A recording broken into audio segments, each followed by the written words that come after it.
I'm posting on behalf of my husband as he is still very conflicted. To make things clear, I fully support him, and posting here is just for his satisfaction.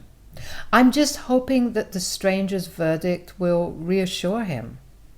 Anyway, here goes. I, 24, female, got married to my husband. We'll call him Stan for the sake of this story. A year ago. To give you some history, my mother-in-law and I never actually got along.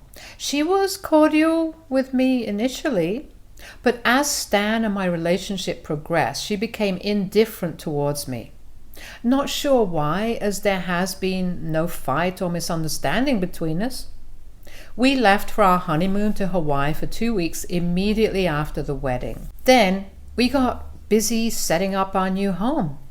That, combined with our hectic work schedule, we had not been able to spend time with family, so we decided to host a dinner for his side of the family last Saturday. My parents live in a different state, and we meet a few times a year.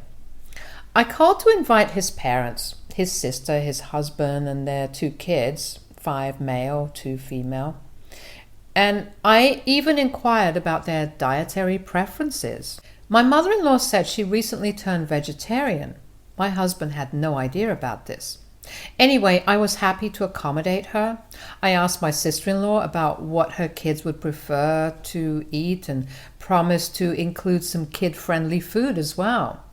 She insisted that it was not necessary, and she would bring along some food for the younger one, as she was a fussy eater. I assured her that it was no trouble. A few days before the dinner, my mother-in-law called to confirm whether there would be enough options for her or if she had to bring food for themselves. I reassured her that there would be plenty of vegetarian food. I was just making chicken nuggets for the kids and a beef casserole for the rest. She was not convinced and kept insisting that she would prefer to get food for herself and her husband. I handed the phone to my husband and let him handle it. My husband assured her that he would personally ensure that there would be enough vegetarian options for them. He asked her not to go into the trouble of cooking, as I was putting a lot of time and effort into planning the dinner. Her bringing food for herself would make me feel bad and inadequate. I assumed things were sorted. However, a slight panic set in when I got a message from his sister late Friday night. I don't want to put the message as she sent it for privacy. To sum up, she urged me not to feel bad or take it personally. If mother-in-law does something I didn't approve of. She was just being cautious. I could understand what she was trying to say, so showed it to my husband. It did not make sense to him either. Anyway, it was quite late and it had been a long day, so we just went to sleep. The next morning, we had forgotten all about it and were busy cleaning the house and cooking. We also had some last-minute grocery shopping to do. So evening rolled around, and the first to arrive was his sister's family. Everything was normal, and we were catching up on each other's lives and generally having a good time with the kids. It was getting late, and my in-laws had still not turned up. My husband called them, and his dad said that his mom was a bit occupied with something and would be ready to leave in a while. So my sister-in-law decided to feed the kids first, as it was nearly their bedtime. We all decided to wait for them. The children were fed, and my sister-in-law was inside putting them to bed when his parents arrived. My mother-in-law was carrying a big bag, which seemed quite heavy. We asked her about it. She dismissed it, saying it does not concern us. I went inside to warm up dinner, which the rest of them were in the living room talking and waiting for sister-in-law to come back from putting the kids to bed. She came back, and after the initial greetings, they all came into the dining room. Sister-in-law started to help me with laying the table. At the same time, mother-in-law started taking out various boxes and containers from the bag. She opened them, and we saw they were filled with food. We all were shocked, and we were standing there just speechless. Husband and I exchanged looks, wondering what was going on. Mother-in-law was acting normal and even started serving everyone some of the food she had brought. My husband asked her what was going on. She replied that she had got some vegetarian food for herself, as she was not sure if there would be enough options for her. He reminded her that we knew about her preference and had assured her that she would not go home hungry. I had spent more time making dishes for her than cooking for others. Mother-in-law got defensive and said she just wanted to be safe and did not want me to feel bad in case I had forgotten. I was furious. I could tell Stan was trying hard to control his temper. He said her bringing food was insulting and was making both of us look bad. He added that I had been toiling in the kitchen since morning to ensure everyone had a good time. Mother-in-law started arguing, saying she had every right to choose what she wanted to eat, and that's why she got her food. She also said she was not sure if she would like the food I had made for her. Stan then asked why she was serving that to everybody when the food was meant only for her. She said she just wanted everyone to taste her cooking and there was nothing wrong with that. My husband went quiet for a minute. I could sense that he was trying to control his emotions. He then told her to get out of the house and to take her food with her. Mother-in-law was just staring at him, pretending not to understand what was going on. Stan was having none of it. He again asked her to leave, and mother-in-law was still just standing there staring at everyone. So Stan just started packing up the food she had got. Then she freaked out and started shouting at him, saying how rude it was to kick his mother out. Bringing food was not a crime and whatnot. My sister-in-law tried to intervene, but Stan just ignored her. He packed up her bags and carried it outside. Mother-in-law was still shouting and running behind him. Father-in-law was just a silent spectator to all of this. Stan left them outside, came in and shut the door on their face. We could hear her shouting from outside. Tears were streaming down my face, and I was just standing still, not knowing what to do. The rest of the dinner was very awkward. Nobody was in the mood to enjoy the dinner. Somehow we ate a little and my sister-in-law's family left. My husband apologized on his mother's behalf. I hugged him and assured him that he had nothing to apologize for and thanked him for defending me and standing up for me. The next morning, Stan's phone blew up with messages and calls from various family members about how hurt his mother was and how insensitive he was to kick his mother out of the house for no fault of hers. They even called him henpecked husband. He was not in a state to clarify things to anyone and just switched off his phone. All those messages had us wondering if he overreacted and was wrong to tell his mom to leave. So we are now turning to strangers for some outside perspective. Are we the a-holes here? Update 1. It has been a while since my first post and a lot of things have happened since then. First of all, I would like to thank all of you who have assured us that we were not in the wrong. It has been so comforting to my husband and I. As it turns out, my mother-in-law had told a different version of the events to the family. I came across her post on Facebook, due to which people were calling and berating us, so I made another post tagging her and my husband explaining what had happened. People saw my post and started berating her for her actions. Everyone who was advocating for her turned against her in a jiffy. This led to her bombarding us with calls and messages and screaming at us for turning her whole family against her. We were left with no option other than to block her number. We also blocked her on all social media. Later on, father-in-law called Stan and said mother-in-law was a crying mess and was refusing to leave home after all of this. Stan said it was not our problem and just hung up. We have gone no contact with my in-laws as of now. We'll update you all if things progress further. Update 2. The past month has been unbelievable. Sister-in-law has been trying to mediate between us and trying to get us to apologize to our in-laws. She refused to see us again until we apologized and made another post on Facebook saying it was our fault. My husband has refused to have anything to do with his parents. It was then that I remembered the message that sister-in-law had sent just before our dinner. I thought of talking to her about it. Luckily, Stan had a work trip and was away for a week, so I invited her home to talk. Once she came, I directly asked her if she knew that her mother was pulling this stunt. She confessed that her mother had called her to inform her that she was cooking food to bring to our house and had asked sister-in-law if she would like anything as well. I was shocked.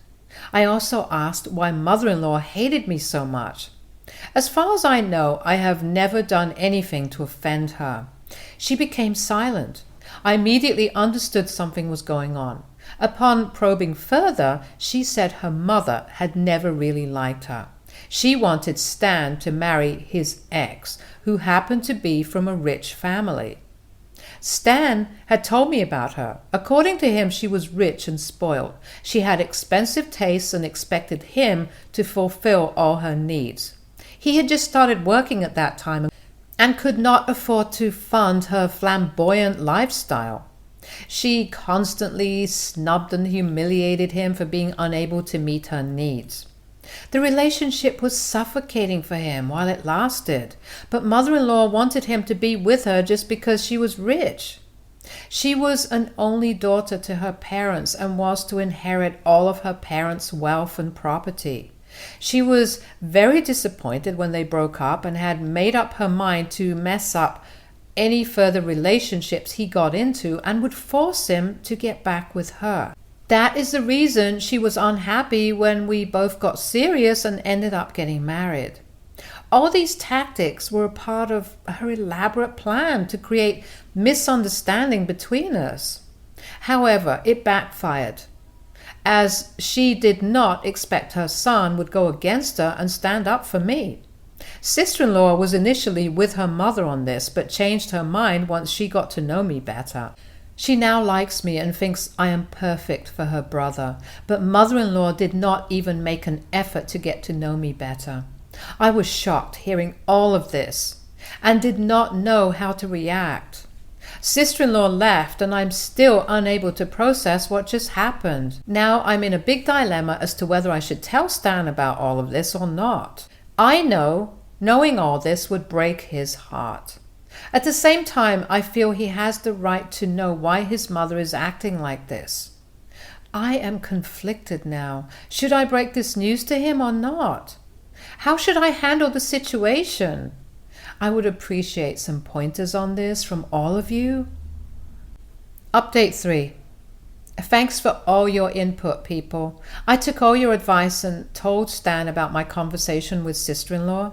The weekend after he came back, I sat him down and explained everything in detail. He even called his sister to confirm. As expected, he was shattered. He broke down and cried a lot. He could not imagine that his mom valued money more than her son's happiness.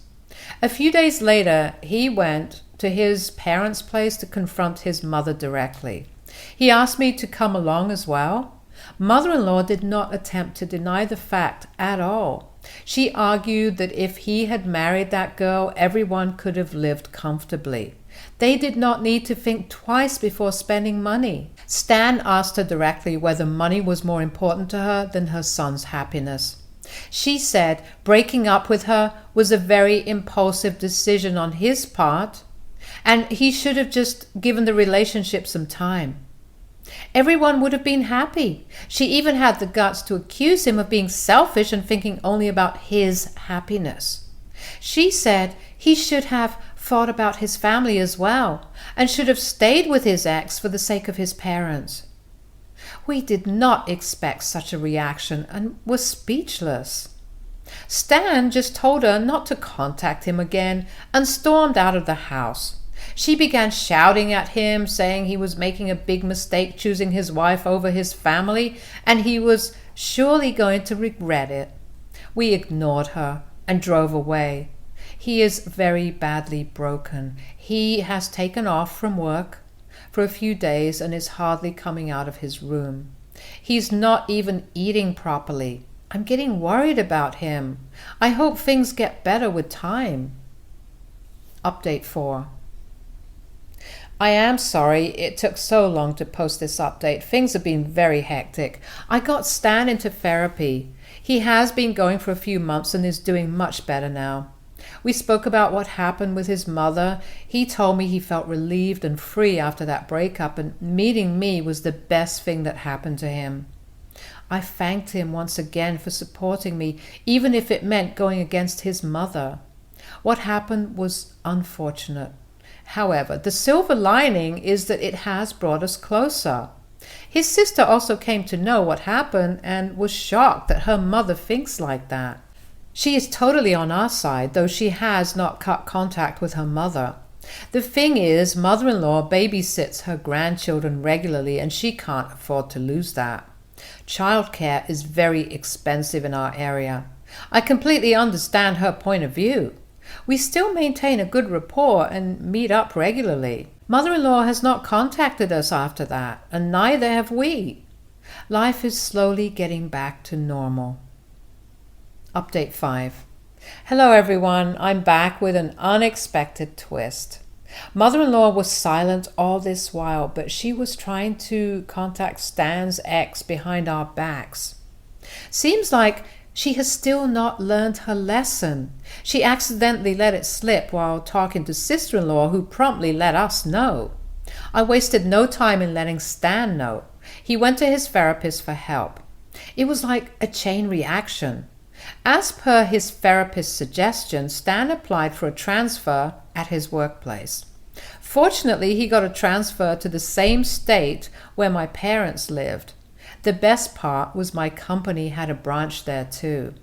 I was working in my hometown and moved here after my wedding. My boss was kind enough to allow me to work from there. I may have to travel to this branch from time to time, which I'm completely okay with. So we began the preparation to move immediately. Accommodation was not a problem, as my parents said we could stay with them for a while until we found an apartment. Only sister-in-law knew about this, and she has promised not to leak this information to her parents. Everything is ready and we are set to leave in 2 days. That's all for now. Update 6. I'm back with another and hopefully final update to this story. It has been a few months since we moved. We stayed with our parents for a couple of weeks and were lucky enough to find a beautiful house near his workplace. We have been in touch with my sister-in-law. She recently informed us that mother-in-law had been successful in contacting his ex, and she turned up at our house. She was surprised when the new tenants opened the door. She tried to inquire about us, but they had no idea about us. She then informed mother-in-law, who was equally surprised. She asked her daughter about it, and she admitted to telling us what was going on. She also told her we moved, but refused to divulge more information. We are grateful to her for that. Mother-in-law was furious and kept on pestering her for more details. She wanted to know where we had moved. Sister-in-law was firm and would not tell her anything. She even threatened to stop babysitting, but she did not budge. Luckily, she loves her grandchildren too much to do that. So that's it. We are slowly settling down in our new home, and life is good as of now. We are doing well in our careers and are planning to start a family soon. Stay tuned for more stories from our girl relationships.